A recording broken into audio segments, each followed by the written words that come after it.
As Camille said, I'm a founding member of the San Miguel Watershed Coalition. It's been around for about 20 years. And one of my aha moments was just after the Uravan uranium remediation project was underway, the Idorado cleanup here in the headwaters, the consent decree had just been signed. And it seemed to me to be fairly remarkable that we had two very significant cleanups, one in the headwaters and one at the mouth of the river, that were occurring almost simultaneously. And it seemed to me that this was an opportunity, it was a platform to keep the work going, a way of capitalizing on the outcome of these two very significant cleanup projects. So that's what the coalition has tried to do all of these years, is keep the work going, to capitalize on the outcome of these efforts. So what we've tried to do is understand what makes the river system tick and what makes the river system sick. To that end, we have just come out with the 2014 State of the Watershed Report. There will be a poster, and some of these summaries of these will be available.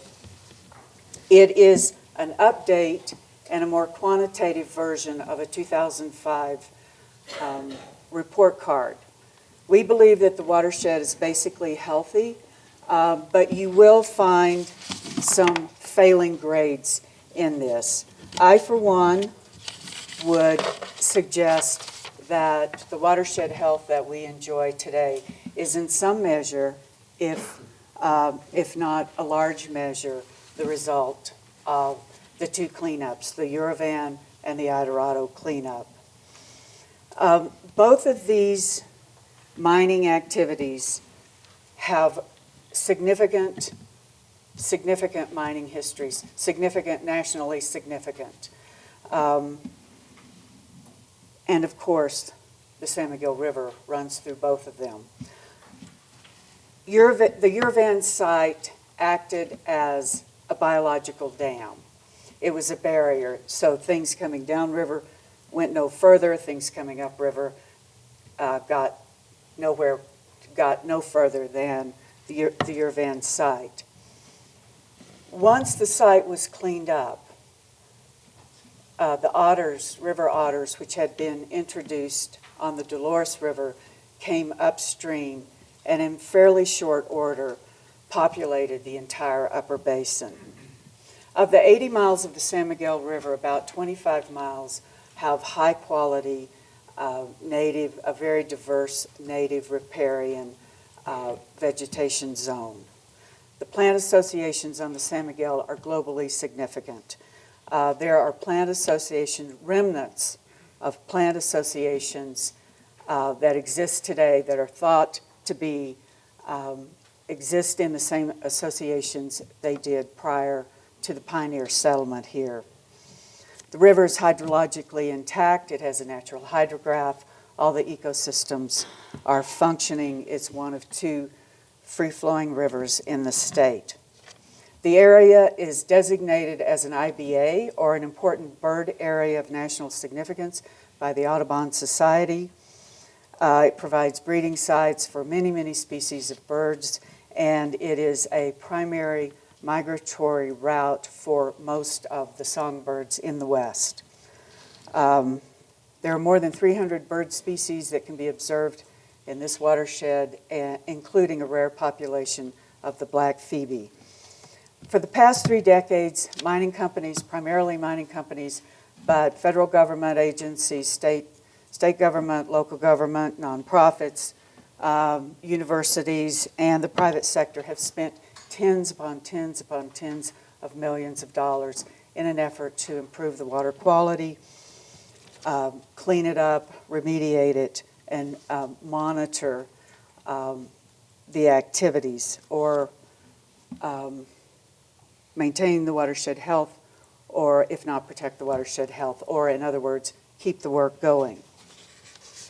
The projects and processes that have sort of been spawned by these two big cleanups, Idorado and the Uravan one, are too numerous to list, and they're ongoing. But I will point out a couple of them. There have been two voluntary cleanups, mine tailings cleanups. One, the Silver Bell tailings in the Ophir Loop, which is just south of here. Another one, the vanadium cleanup, which is about 10 miles down the canyon.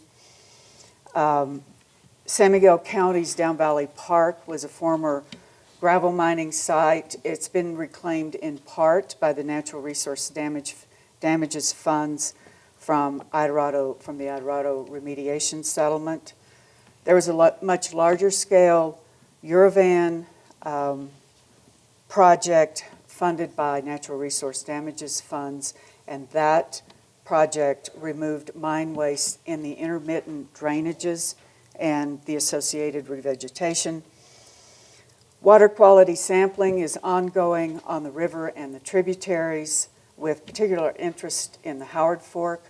It's considered the tributary most impacted by historic mining activity. The work there has included work on the Caribou mine and mill site and the Carbonero mine and tailings. So I think if you were on those site visits yesterday, I think you would agree that there's been a lot of success. There's been some remarkable successes. But I think we've been less successful, at least on this side of the hill, in protecting the historic resources of our mining history. And like it or not, from the first placer miners to the men and women who lived and worked in Savage Basin to Uravan's role in the Manhattan Project, the history of this watershed is a mining history.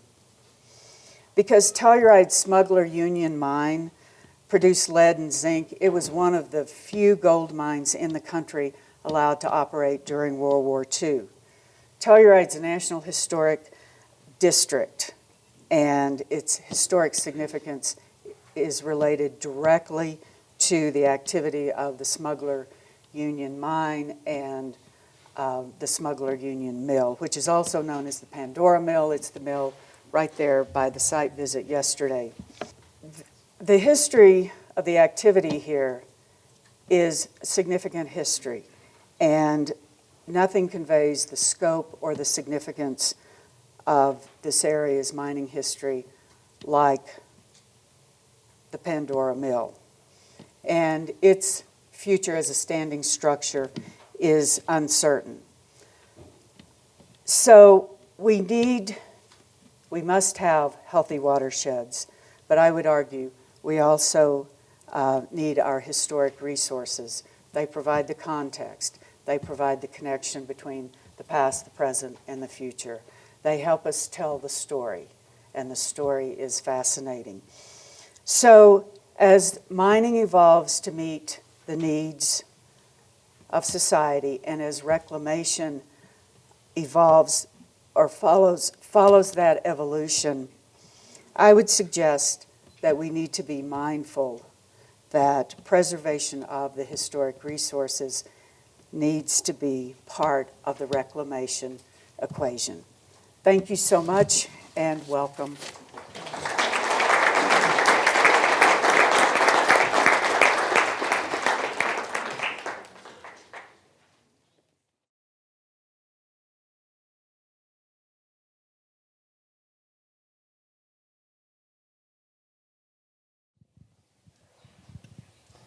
Good morning, everyone. And for those of you who are here to hear my talk about RICO, surprise. I'm talking about something else. So regarding RICO, I just have one thing to say, and it's a wise saying from my mother that goes something like, if you have nothing good to say about a topic, don't say anything. Sometime maybe over beer I can tell you the meaning behind that with regard to RICO, but I'm here to talk today about the evolution of mining reclamation and regulation in the San Juan Mountains. I think that kind of fits with our message and theme today. So I guess I'm clueless. How do I advance slides here? Oh, just slide controls on there. You? Okay. Advance. And so a little bit about my sponsor.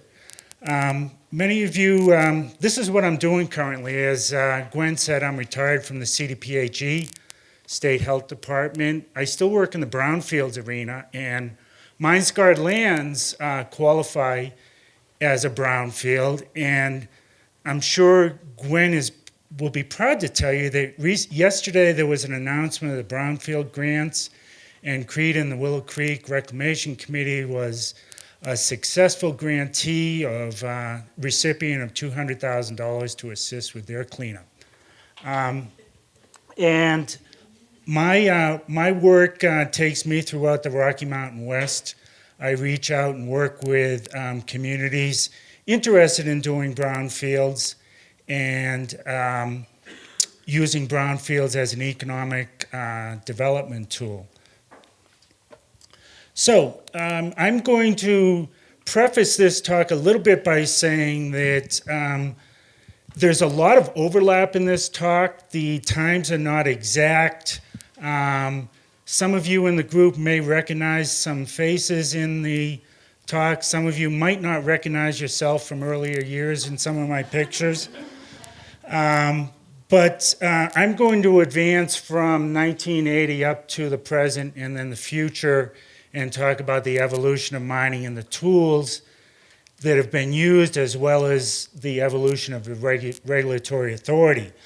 So in the early years, which to me weren't so early, it was only 1980, there was Superfund and the NPL. Superfund was a great tool for certain sites. It had clear authority for doing cleanup, and when it was promulgated in 1980, I think they figured that they had enough money back then to address all the Superfund sites, and we find out now that's not the case. But Superfund was a great tool for addressing sites where there was an imminent threat. And to be that imminent threat, it had to score more than 28.5 on the HRS.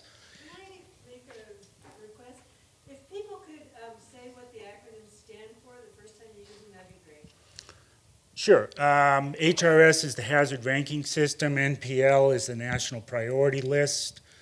And Superfund is Superfund.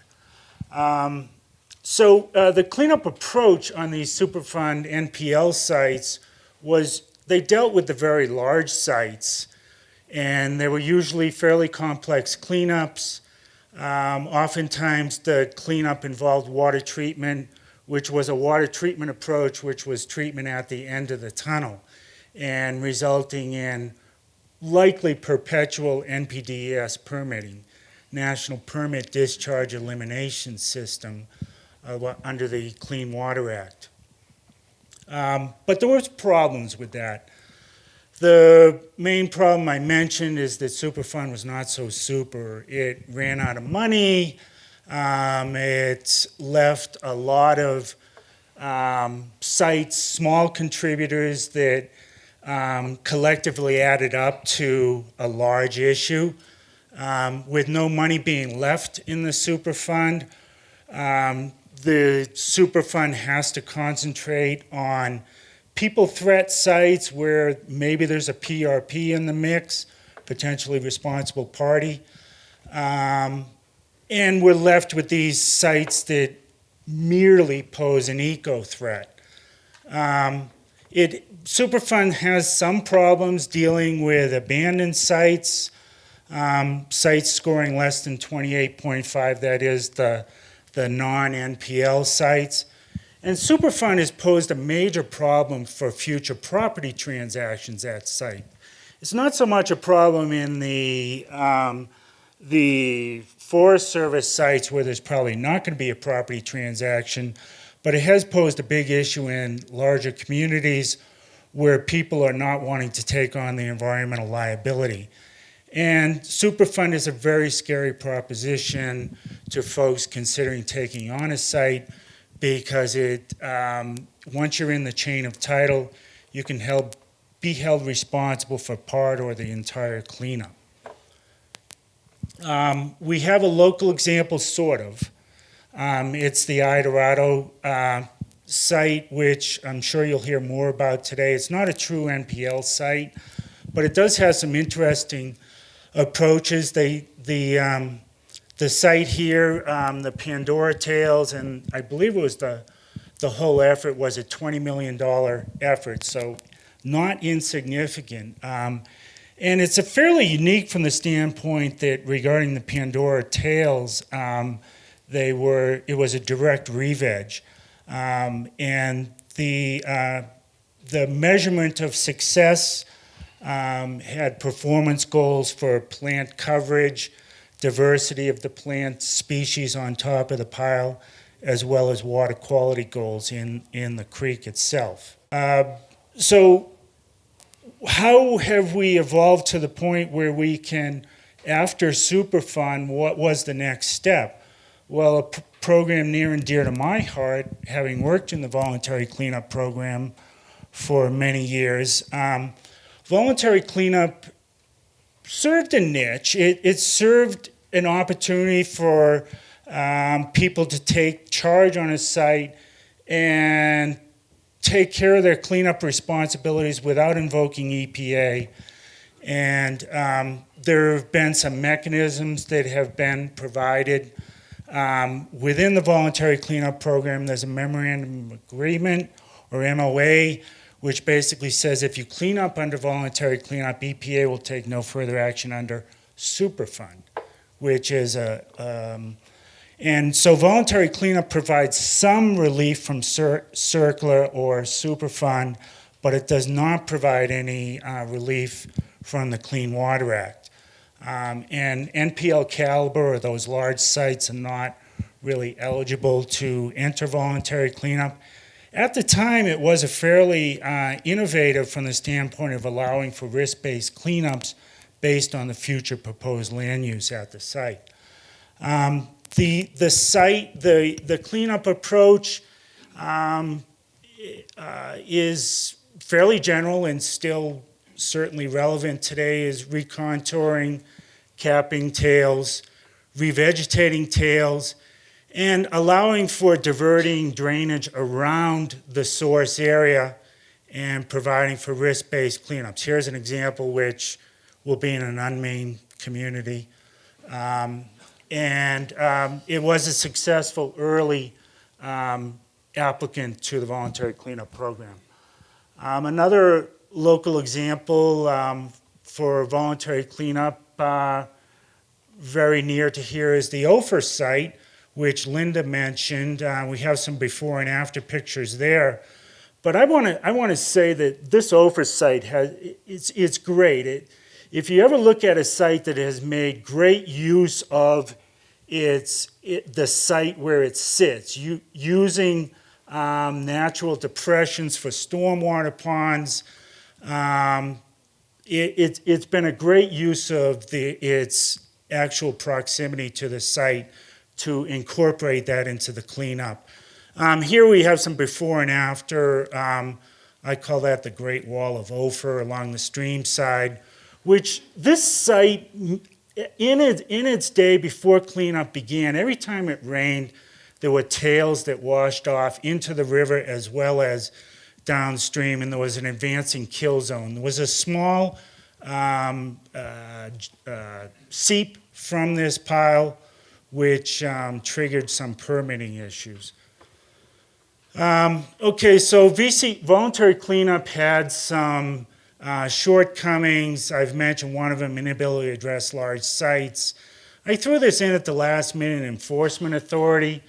There isn't, if the state's ability to approve voluntary cleanups, their only enforcement authority is if the cleanup is protective under the proposed land use, they more or less have to improve it. So there's no really leverage to approve or deny cleanups other than approving or denying the cleanup. And I won't say that there's need for enforcement authority, but it is a shortcoming. And there's no Good Samaritan clause allowed in the voluntary cleanup. Go ahead. So we move on to another evolution of cleanups, and that's the stakeholder groups, which there's many representatives from community stakeholder groups here today, and I worked closely with the folks in Creed, which it's pretty obvious. Creed is a motivated group of citizens, as all of these stakeholder groups are, to provide an awesome amount of volunteer effort to accomplish cleanup. And oftentimes the motivation for the genesis of these groups was to prevent a site from going on the national priority list. The cleanup approach is great. It's bringing together all the smart minds and smart agencies together, studying it and looking for cost-effective solutions, as well as seeking funding to implement those cost-effective solutions. It's a collaborative effort. I think it's a win-win for everybody. A local example, and there are many, one is the Animas River stakeholders, which I had some opportunity to work with. They've accomplished a lot in that canyon. They still have a lot to do, but it's an amazing effort that has been accomplished there, and there's numerous other stakeholder groups, but I did want to throw out one for mention. And there's certainly limitations. One being is that you need willing participants. If somebody doesn't want to participate, not much is going to happen. And funding, no surprise, it's always a limitation to either implement or engage in long-term O&M. And again, you'll see this crop up in my talk. There's no Good Samaritan clause. I think we'll hear a little bit more about that in a forthcoming presentation. And I think this still remains to be determined as the long-term staying power of these stakeholder efforts. Number one, is there a need? But number two, if there is a need, who's going to take on the long-term O&M? And we're up to the current times, which I'm really encouraged is what has happened over the last 5 to 7 years is this interpretation of existing authority to provide for targeted listings, the Nelson Tunnel in Creed being one, and to provide for targeting listings to allow CERCLA authority to come to bear and bring the resources that only CERCLA can bring, and do non-time critical removals at sites under the authority of an on-scene coordinator, which allows for, I want to say, somewhat of a streamlined permitting process. And what really encourages me is these efforts are a collaborative effort. There's some innovative partnerships that form up in these efforts between public and private entities, as well as interagencies, that all bringing their resources to bear to address a targeted listing or a non-time critical removal. This isn't rocket science still. Cleanup is keeping water off the dirty areas, but the approach to, rather than treating the drainage at the end of the tunnel, trying to segregate the dirty water from the clean, I think is very encouraging. And the use of environmental covenants. Environmental covenants have probably been around for 10 to 12 years, but they really have been coming into their own to protect the long-term integrity out of cleanup. And again, we haven't solved all the problems. There's still problems even with this approach, but we still haven't provided those opportunities or in forbearance from enforcement to truly motivate those Good Samaritans to take on these sites. And citizen suits under the Clean Water Act definitely are a deterrent to some Good Samaritans, and they still remain a deterrent. Case example, I threw this in at the last minute, I couldn't find any pictures for some of these, but Linda mentioned the caribou tails, the ute you laid last year, and the Nelson Tunnel, which is ongoing. All examples of this collaborative approach or use of circular authority with a targeted listing or a non-time critical removal. I think what's next? Who knows? I'm throwing out the crystal ball. I think we're going to maybe allude to some of this through the course of today. In my personal opinion, and I started with the state in 1992, and I thought a Good Samaritan Act was right around the corner, and here we are umpteen years later, and we're still waiting for that. But I am encouraged to see some movement toward these walkaway technologies that mimic natural processes. I think that might provide some of the answers to the long-term O&M on these sites. And I think, how much time do we have? Are we out? We have about 5 minutes for questions. Really? Okay. It was all, yeah? One of your slides mentioned environmental covenants. Could you elaborate on that? I'm new to mining, so. Environmental covenants they're also called, broadly speaking, it's an institutional control or an IC. But environmental covenants usually are attached to the deed of the property if that property were to transact. It's a means for, before you do anything at that site, you need to do this, this, or this, contact CDPHE, DRMS, or the regulatory authority before messing up a remedy or doing something. So it's an institutional control, broadly speaking. There was another question behind there?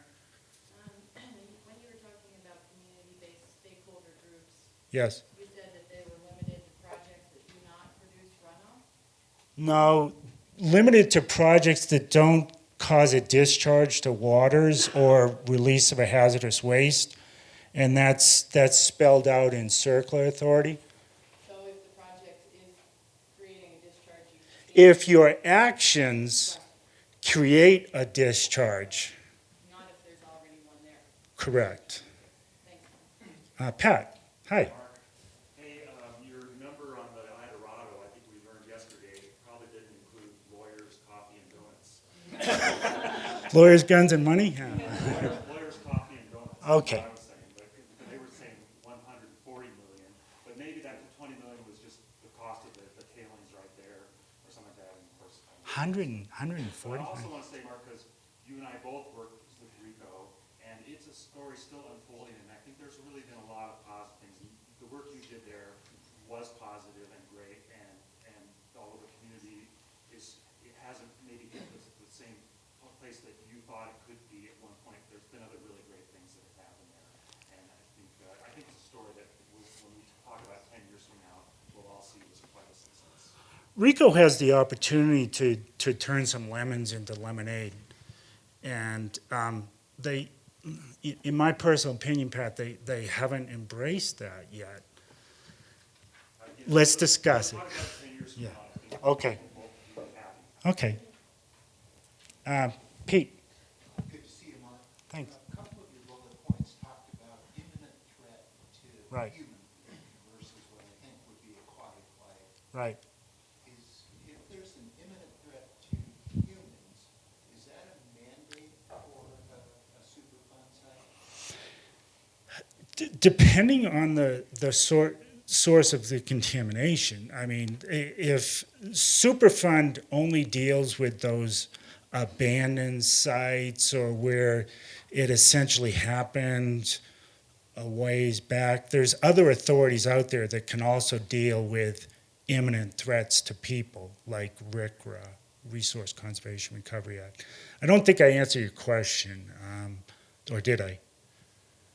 There's some confusion in our community whether if it is a threat to human life, whether there's a mandate to go forward without further discussion, as it were. In these days of political turmoil around Superfund, one of the critical hurdles that you have to cross to get a Superfund listing is a letter from the governor to concur in the listing, which is good for both sides. To say that there's a mandate just because there is an imminent threat to humans, I would say is not totally correct. What is the nexus between the Good Samaritan rule and voluntary cleanup? Voluntary cleanup, getting right to the heart of the matter, voluntary cleanup is not allowed to deal at sites where there is other authority out there. So if there's other authority under the Clean Water Act, RCRA, Superfund, solid waste, you can't come into voluntary cleanup. You have to do it under that other authority. So the nexus between voluntary cleanup and Good Samaritan is nobody would really be motivated to do a water site, a true water site, under voluntary cleanup because they couldn't get the permit, number one. If a permit's required, they're not eligible to voluntary cleanup. I would venture to say that there really isn't a nexus.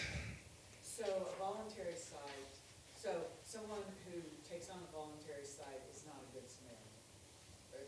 That's not applicable.